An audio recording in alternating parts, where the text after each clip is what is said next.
has flipped to February. I just booked the first of the 2 flights I'm planning to make down to spring training, and that means we're running out of time to at least begin to try to clear up the greatest single misconception that happens this time every year. Good morning to you. Good Monday morning. I'm Dejan Kovacevic of DK Pittsburgh Sports. This is Daily Shot of Pirates. It comes your way bright and early every weekday. If you're into football and or hockey, I also offer daily shots of Steelers and Penguins. Same place that you found this.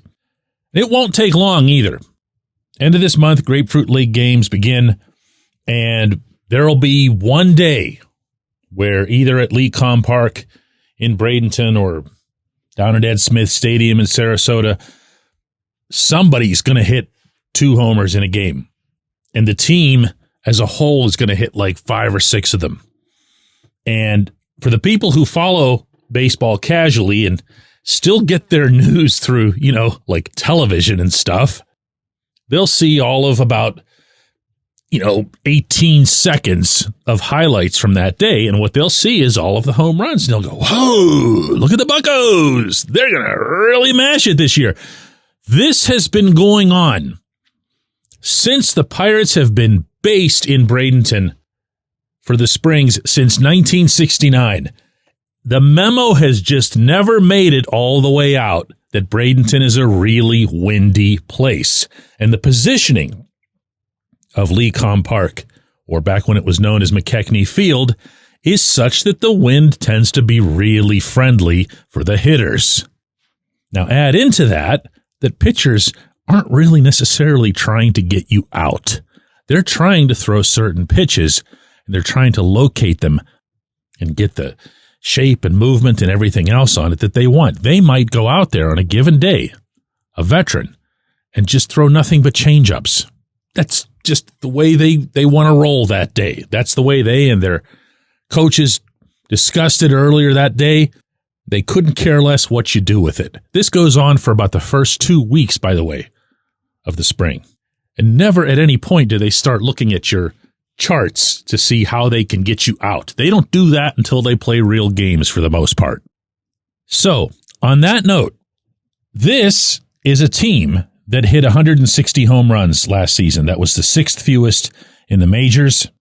And barring something super unforeseen happening between now and opening day, this roster to me projects like it'll hit even fewer home runs. Not because of, pessimism or skepticism or anything, but because Andrew McCutchen's going to be a year older and he was a 20 home run guy for you last year. Really think he's got another one in him? I know, you never doubt Kutch, but Father Time still happens to be undefeated.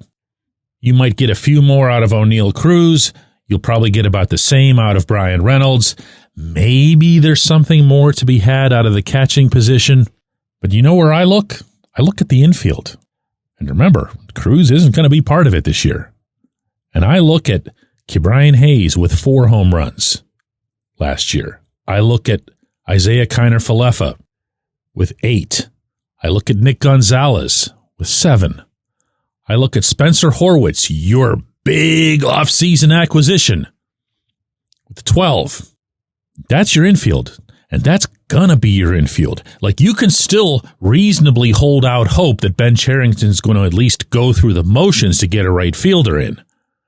But unless that right fielder shows up like a drugged-up peak of his career Sammy Sosa, then you're not going to get anywhere near what you need. My friends, that's 31 total home runs hit by your 4 starting infielders in 2024. And believe it or not, I'm not going to take this conversation to the places that I usually do. Meaning being cheap, meaning being lousy at identifying hitting talent, being even worse, arguably, at instructing it. You know what I'm going to bring up instead? If you can't hit home runs, why are you trying to hit home runs?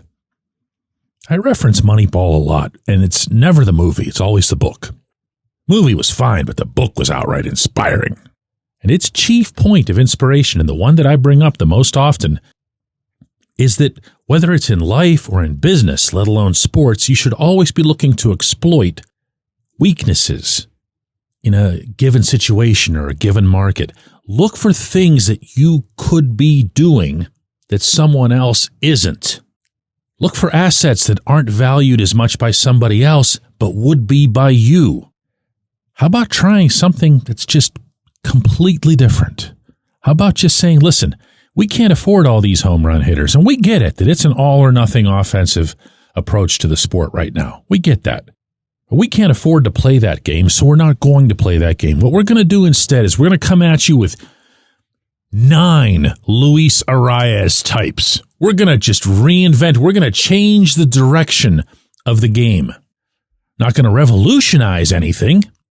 In football, when the Baltimore Ravens decided they were going to go totally rogue and get a running quarterback and go with an all-running offense, the rest of the league had no answer for them. They were equipped to just put all these little guys out there and try to defend a million passes. The Ravens are still benefiting from that, even as the rest of the league has followed their lead. In the NHL, in an example that's not just closer to home, it's home. When the Penguins won their 2 most recent Stanley Cups in 2016 and 2017, in the first of those years, they went with a crazy, radical-looking system of just finding every fast guy that they could, while almost every other team in the league was bulking up and trying to beat you up and hurt you even. The Penguins just reasoned that those big guys are never going to be able to catch our fast guys.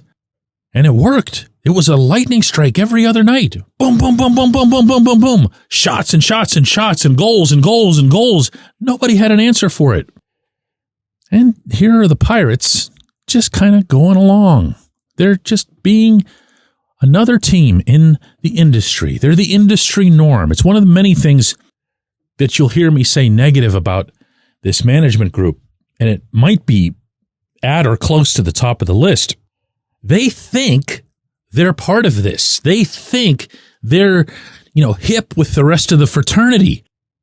And again, if you read Moneyball, you'll see that the A's and Billy Beane specifically saw themselves correctly. How did he put this? He said something to the effect of there's 29 teams way up here. There's about 50 feet of crap, and then there's us down here at the bottom underneath that. That was the message that he had internally to the organization. We have to do something differently. And what you have from the Pirates is that they're going to continue trying to hit home runs and swinging away and out of their shoes with no regard for game situations, men on base, number of outs, nothing. Why? Because they're just one of the fraternity, When we come back, J1Q. It's Gun Storage Check Week. Help prevent unwanted access to your firearms. No one wants their unsecured gun to be used in an accident, a suicide, or a crime. Use lockboxes, safes, and locks to secure your firearms. Learn more at gunstoragecheck.org. That's gunstoragecheck.org. Brought to you by NSSF, the Firearm Industry Trade Association.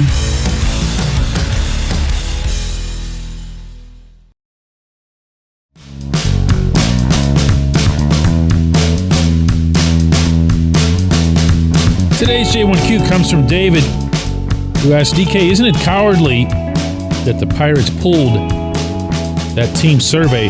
Why not show some cojones and really find out where the fan base sits? And David, I don't have answers as to what exactly happened with that survey, other than that somebody did something dumb. My feeling is that somebody did something dumb kind of on their own, or only at a certain level that wouldn't have been approved at any significant level above them. And in that event, I got no problem with pulling a survey. I got to tell you, if somebody at DK Pittsburgh Sports put out a survey like that, and one of the options was, do you think we're terrible? I'd yank that thing in about 1.5 seconds. or worse by far was the question that asked if we're serious about winning. There's no reason to let that thing stand. And that includes, by the way, how did you word it? Finding out what people think about them. They know what people think about them. And if they didn't before, they sure do after Pirates Fest. The people whose collective job it is to know what the public thinks of the Pirates, they very much know. If you've ever spoken to anybody who's had a job dealing with the public from that building, and I've had many such occasions, and I'm talking about, season ticket reps, group sales, just plain old customer help. Anybody and everybody down there who's in a position to answer the phone or answer an email, they get this nonstop. The question is whether or not it makes it to the top, and I believe that it does, and then from there, what impact it has. There's a phone video, a personal video that somebody took walking through our airport the other day, or it might have been in New York, I'm not sure, but one way or another, Bob Nutting's walking in their direction, and that individual turns a camera on and puts it on him and says something to the effect, not in any hostile tone or whatever, just says, "Sell the team, Bob, sell the team." There's no layers there between that individual and the chairman of the board. It's right there. There's just him and him. There's no way that Nutting, who kept walking, by the way, which I would have too. I don't need anybody accosting me for any reason whatsoever at an airport.